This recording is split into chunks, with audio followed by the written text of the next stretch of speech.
Hi friends, ನೋಡಿ ಹೊಸ lehenga stitch ಮಾಡ್ತಾಯಿದ್ವಿ ಕಸ್ಟಮರ್ಸ್ದು. ನೋಡಿ ಕಾಂಬಿನೇಷನ್ ಹೇಗಿದೆ ಅಂತ ಹೇಳಿ. ಫುಲ್ಲು ಹ್ಯಾಂಡ್ ವರ್ಕೇ ಇದರಲ್ಲಿ. ಬ್ಲೌಸ್ ಸ್ಟಿಚ್ ಮಾಡ್ತಾಯಿದ್ವಿ. ಕಟ್ಟಿಂಗ್ ಎಲ್ಲ ತೋರ್ಸೋಕ್ಕಾಗಿಲ್ಲ. ನೋಡಿ ಅದು ಕಟ್ಟಿಂಗ್ ಎಲ್ಲ ನನಗೆ ಫುಲ್ಲು ಟೈಮ್ ಶಾರ್ಟೇಜ್ ಬಂದು ಕಟ್ಟಿಂಗ್ ಯಾವುದೂ ತೋರಿಸಿಲ್ಲ. ಬ್ಲೌಸ್ ಈ ಥರ ಅದರಲ್ಲಿ ಕೆಳಗಡೆ ಬಾರ್ಡ್ರ್ ಏನು ಬಂದಿದೆಯೋ ಅದನ್ನೇ ಮೇಲೆ ವಿ ಶೇಪ್ಗೆ ಹಾಕ್ತಾಯಿದ್ದೀವಿ. ಫುಲ್ಲು ಹ್ಯಾಂಡ್ ವರ್ಕ್ದೆ. ಬೀಡ್ಸ್ ಎಲ್ಲ ಫುಲ್ಲು ಡಿಸ್ಟರ್ಬ್ ಮಾಡ್ತಾಯಿತ್ತು. ಎಷ್ಟು ನಿಧಾನಕ್ಕೆ ಮಾಡಿದ್ದಾನೆ ಗೊತ್ತಾ. ವಿಡಿಯೋ ಸ್ಪೀಡ್ ಮಾಡಿದ್ದೀವಿ ಅಷ್ಟೇ. ತುಂಬಾ ನಿಧಾನ ಆಯಿತು. ಎಲ್ಲನೂ ತೋರಿಸ್ತೀನಿ ನೋಡಿ ಏನೇನು ವರ್ಕು ಬ್ಲೌಸ್ ಸ್ಟಿಚ್ ಮಾಡಿರೋದು. ಬ್ಲೌಸಲ್ಲಂತೂ ಸ್ವಲ್ಪನೇ ಡಿಸ್ಟರ್ಬ್ ಮಾಡಿರೋದು. ಲೆಹೆಂಗಲ್ಲಂತೂ ಎಷ್ಟು 3-4 ನೀಡಲ್ಸ್ ಕಟ್ಟಾಗಿದೆ. ಯಾವ್ಯಾವ ಟೆಕ್ನಿಕಲ್ಲಿ ಮಾಡ್ತಾರೆ ನೋಡಿ. ಕಟ್ಟಿಂಗ್ದಂತೂ ವಿಡಿಯೋ ಮಾಡೋಕ್ಕಾಗಿಲ್ಲ, ಬೇಜಾರು ಮಾಡ್ಕೋಬೇಡಿ. ಅಂತೂ ನಮ್ಮ ಹೆಮ್ಮಿಂಗ್ ಮಾಡೋರು ಊರಿಗೆ ಹೋಗಿದ್ದಾರೆ. ಅದಕ್ಕೋಸ್ಕರ ಏನಕ್ಕೂ ಟೈಮ್ ಸಾಕಾಗಿಲ್ಲ. ಅದಕ್ಕೆ ವಿಡಿಯೋ ಕೂಡ ಇವತ್ತು ಲೇಟು, ಈವ್ನಿಂಗಲ್ಲಿ ಹಾಕ್ತಾಯಿದ್ದೀನಿ. ನೋಡಿ ಸ್ವಲ್ಪ ಲೆಹೆಂಗಾ ಫುಲ್ಲು ಸ್ಟಿಚ್ ಆದಮೇಲೆನೂ ತೋರಿಸ್ತೀವಿ. ಕಟ್ಟಿಂಗ್ ತೋರ್ಸೋಕ್ಕಾಗಿಲ್ಲ. ನೋಡಿ ಬ್ಲೌಸ್ ರೆಡಿ ಆಗೋಯ್ತು. ಲಡ್ಕನ್ನೆಲ್ಲ ಚೆನ್ನಾಗಿ ಮಾಡಿದ್ದಾರೆ. ನೆಕ್ಸ್ಟು ಲೆಹೆಂಗಾ ನೋಡಿ ಸ್ಕ್ಯಾಲಪ್ ಡಿಸೈನ್ ಮಾಡ್ತಾಯಿದ್ದೀವಿ. ಕೆಳಗಡೆ ಕಟ್ ಥರ ಇರೋದಕ್ಕೆ ತುಂಬಾ ರಿಸ್ಕಿಂದ ಮಾಡಿದ್ದಾರೆ ನಮ್ಮ ರಾಜು. ಎಷ್ಟೊತ್ತು ಮಾಡಿರೋದು. ಅದು ಒಂದು ಸ್ವಲ್ಪ ಮಾಡೋದು, ಬೇರೆ ಕಸ್ಟಮರ್ ಮಾಡೋದು, ಸೈಡ್ಗಿಡೋದು ಇದೇ ಆಗೋಯಿತು. ಅದರಿಂದ ಇನ್ನೂ ಲೇಟ್ ಆಯಿತು. ಯಾಕಂದರೆ ನಿನ್ನೆ ಸ್ವಲ್ಪ ಅರ್ಜೆಂಟ್ ಇತ್ತು. ನೋಡಿ ಆ ಥರ ಇದರಲ್ಲೆಲ್ಲ ಕಟ್ಟಿಂಗ್ ಬ್ಲೇರಲ್ಲೆಲ್ಲ ಹೊಡೆದು ಹ್ಯಾಂಡಲ್ಲಿ ಈ ಥರ ದಾರ ಹಾಕಿ ಈ ಥರ ಸ್ಟಿಚ್ ಮಾಡಿ ಅದ್ರ ಮೇಲೆ ಸ್ಟಿಚ್ಚಿಂಗ್ ಹಾಕಿ ಆ ಥರ ಮಾಡಿರೋದು. ಮತ್ತೆ ಸ್ಟಿಚ್ಚಿಗೆ ಯಾವ್ಯಾವ ಅಡ್ಡ ಬರುತ್ತೋ ಅದನ್ನೆಲ್ಲ ಹೊಡ್ಕೊಂಡು ಕ್ಲೀನ್ ಮಾಡಿಕೊಂಡು ಮಾಡಿರೋದು. ತುಂಬಾ ರಿಸ್ಕ್ ಆಗಿದೆ.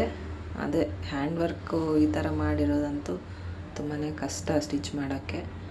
ಆದರೂ ನಮ್ಮ ರಾಜು ರಿಸ್ಕ್ ತಗೊಂಡು ಮಾಡಿದಾನಲ್ಲ, ಅದಕ್ಕೆ ಒಪ್ಕೋಬೇಕು. ನಮ್ಮ ಲೇಡೀಸ್ ಆದರೆ ತುಂಬಾ ಸ್ವಲ್ಪ ಬೇಜಾರು ಮಾಡ್ಕೊಂಡ್ಬಿಡ್ತೀವಿ ಮಾಡೋ ಟೈಮಲ್ಲಿ. ಇಷ್ಟೆಲ್ಲ ಸಹನವಾಗಿ ಮಾಡಬೇಕು ಅಂತಂದರೆ. ಯಾಕಂದರೆ ನಾನು ಇಷ್ಟು ವರ್ಷ ನಾನೇ ಸ್ಟಿಚಿಂಗ್ ಮಾಡ್ತಿದ್ದಿದ್ದು. ಇವಾಗೆ 2 ಇಯರ್ಸಿಂದನೇ ಈ ಥರ ಟೈಲರ್ಸ್ನ ಇಟ್ಕೊಂಡು ಮಾಡ್ತಾಯಿರೋದು. ಈ ಥರ ಅವೆಲ್ಲ ಬಂದುಬಿಟ್ರೆ ನನಗಂತೂ ತುಂಬಾ ಟೆನ್ಷನ್ ಆಗೋದು. ಇವಾಗ ಇವ್ರು ಇರೋದಕ್ಕೆ ಎಲ್ಲ ಅಂದರೆ ಎಲ್ಲ ಟೆಕ್ನಿಕ್ಸು ಇರುತ್ತೆ ಅವ್ರ ಹತ್ರ. ಯಾವ್ಯಾವ ಥರ ಬೇಕಾದ್ರೂ ಮಾಡ್ತಾರೆ. ಅದಕ್ಕೆ ಒಪ್ಕೋಬೇಕು. ನಾವು ಒಂದರಲ್ಲಿ ಒಂದು ಐಡಿಯಾ ಓಡಿಸಿದ್ರೆ, ಅವರು ಒಂದರಲ್ಲಿ ಒಂದು ಐಡಿಯಾ ಓಡಿಸಿದ್ರೆ, ಆ ಥರ ಐಡಿಯಾ ಮಾಡಿಕೊಂಡು ಟೆಕ್ನಿಕಲಾಗಿ ಚೆನ್ನಾಗಿ ಫಿನಿಶಿಂಗ್ ಬರೋ ಥರ ನೋಡಿಕೊಂಡು ಮಾಡ್ತೀವಿ. ನೋಡಿ ಫೈನಲಾಗಿ ಯಾವ ಥರ ಐತೆ ಏನು ಲೆಹೆಂಗಾ. ಇಷ್ಟು ಕಷ್ಟ ಬಿದ್ದು ಮಾಡಿದ್ದಕ್ಕೆ ಚೆನ್ನಾಗೈತಾ ಇಲ್ಲ ಅಂತ ಹೇಳ್ಬೇಕು ನೀವೇನು. ಸ್ವಲ್ಪ ಕಾಮೆಂಟ್ಸ್ ಮಾಡಿ ನೋಡೋದಲ್ಲ. ಸ್ವಲ್ಪ ಕಾಮೆಂಟ್ಸ್ ಮಾಡಿದ್ರೆ ನಮಗೂ ಏನು ಎತ್ತ ಅನ್ನೋದೊಂದು, ಏನದ್ರಲ್ಲಿ ತಪ್ಪು ಮಾಡ್ತಾಯಿದ್ದೀವಿ ಅನ್ನೋದೊಂದು ಇದು ಸಿಗುತ್ತೆ. ನೋಡಿ ಫ್ರೆಂಡ್ಸ್, ಬ್ಲೌಸುಗಳೆಲ್ಲನೂ ತುಂಬಾ ಇದ್ದಾವೆ ಹ್ಯಾಂಡ್ ವರ್ಕ್ಸ್ ಎಲ್ಲನೂ. ಆದರೆ ಅದು ಐರನ್ ಬಾಕ್ಸ್ ಸ್ವಲ್ಪ ಹಾಳಾಗಿ ಐರನ್ ಮಾಡಿ ವಿಡಿಯೋ ಮಾಡೋಕ್ಕಾಗಿಲ್ಲ. ಅದಕ್ಕೆ ಬರೀ ಲೆಹೆಂಗದೊಂದೇ ವಿಡಿಯೋ ಹಾಕ್ತಾಯಿದ್ದೀನಿ. ನಿಮ್ಗೆ ಈ ವಿಡಿಯೋನೂ ಇಷ್ಟ ಆಗುತ್ತೆ ಅಂದ್ಕೊತೀನಿ. ನೋಡಿ ಹೇಗಿದೆ ಹೇಳಿ. ಹಂಗೆ ನೋಡಿ ಸ್ವಲ್ಪ ಸ್ಟಿಚ್ ಮಾಡ್ತಾಯಿರೋದು. ಅಂದರೆ ಇದೆಲ್ಲ ಏನಕ್ಕೆ ತೋರಿಸ್ತೀನಿ ಅಂದರೆ, ಒಬ್ಬೊಬ್ರಿಗೆ ಒಂದು ಸ್ವಲ್ಪ ಹೆಂಗೆ ಮಾಡ್ತಾರೆ ಏನು ಅನ್ನೋದು ಸ್ವಲ್ಪ ತಲೆ ಓಡಲ್ಲ. ಅಂದರೆ ಹೊಸದಾಗಿ ಎಕ್ಸ್ಪೀರಿಯೆನ್ಸ್ ಆಗಿರೋರಿಗೆ. ಅದಕ್ಕಾಗಿಯೇ ಇಂಥವೆಲ್ಲ ಸ್ವಲ್ಪ ತೋರಿಸ್ತಾ ಇರೋದು. ಈ ರಿಸ್ಕು ಕೆಲಸಗಳು ಯಾವ ಥರ ಮಾಡ್ತಾರೆ ಅಂತ ಈ ಥರ ಒಂದು ಸ್ವಲ್ಪ ತೋರಿಸಿದ್ರೆ ಅರ್ಥ ಆಗುತ್ತೆ ಅಂತ. ನೋಡಿ ಫ್ರೆಂಡ್ಸ್,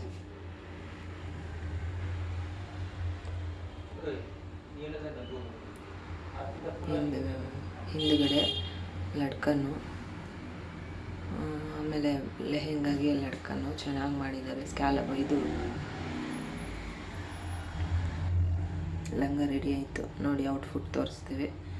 ಈ ಥರ ಬಂದಿದೆ. ಚೆನ್ನಾಗಿ ಬಂದಿದೆಯಾ ನೀವು ಸ್ವಲ್ಪ ಹೇಳಿ. ಫುಲ್ಲು ಹ್ಯಾಂಡ್ ವರ್ಕ್ದೆಲ್ಲ. ಅದಕ್ಕೋಸ್ಕರ ಯಾವ ಥರ ಫಿನಿಶಿಂಗ್ ಕೊಟ್ಟಿದ್ದೀವಿ ಏನು ಅಂತ ಕಮೆಂಟಲ್ಲಿ ತಿಳಿಸಿ ಸ್ವಲ್ಪ. ಸ್ಕ್ಯಾಲಪ್ ಡಿಸೈನ್ ಹೇಳಿದ್ನಲ್ಲ, ನೋಡಿ ಸ್ಕ್ಯಾಲಪ್ ಡಿಸೈನ್ ಚೆನ್ನಾಗಿ ಬಂದೈತಾ. ನೋಡಿ ಈ ಥರ ಲಡ್ಕನ್ ರೆಡಿ ಮಾಡಿದ್ದೀವಿ. ಟ್ಯಾಸಲ್ಸು ಅವ್ರ ಹತ್ರ ಸ್ವಲ್ಪ ಹಿಂದಿಯಲ್ಲಿ ಮಾತಾಡಿ ನನಗೆ ಅದೇ ಇದಾಗಿದೆ.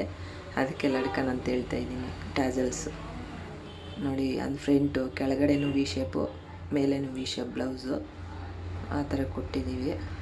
ಅದು ಬ್ಲೌಸಲ್ಲೇ ಮಾಮೂಲಿ ಇವಾಗ ಲಂಗಾಗೆ ಹೆಂಗೆ ಬಾರ್ಡ್ರ್ ಬಂದೈತೋ ಹಂಗೆ ಬಂದಿದೆ. ಅದಕ್ಕೆ ಅದನ್ನೇ ವಿ ಶೇಪ್ ಹಾಕಿದ್ದೀವಿ. ಬ್ಯಾಕು ಅಷ್ಟೇ ಅದೇ ಶೇಪಲ್ಲಿ ಹಾಕಿದ್ದೀವಿ. ಸ್ಲೀವ್ಗೂ ಮತ್ತು ಫ್ರಂಟು ಬ್ಯಾಕು ಎರಡಕ್ಕೂ ಬಂದೈತೆ ಅದೇ ಲೇಸ್. ಲಡ್ಕ ನೋಡಿ ಎಷ್ಟು ಚೆನ್ನಾಗಿ ಅದರಲ್ಲಿರೋ ಫ್ಲವರೇ ಅದನ್ನೇ ಎಷ್ಟು ಚೆನ್ನಾಗಿ ಡಿಸೈನ್ ಮಾಡಿದ್ದಾರೆ. ಚೆನ್ನಾಗೈತಾ ಫ್ರೆಂಡ್ಸ್? ನೋಡಿ ಸ್ವಲ್ಪ ಹೇಳಿ, ನೋಡಿ ಸ್ವಲ್ಪ ಸಬ್ಸ್ಕ್ರೈಬ್ ಮಾಡ್ಕೊಳ್ಳಿ, ಲೈಕ್ ಮಾಡಿ, ಶೇರ್ ಮಾಡಿ, ಸಬ್ಸ್ಕ್ರೈಬ್ ಮಾಡಿ ಪ್ಲೀಸ್. Bye friends.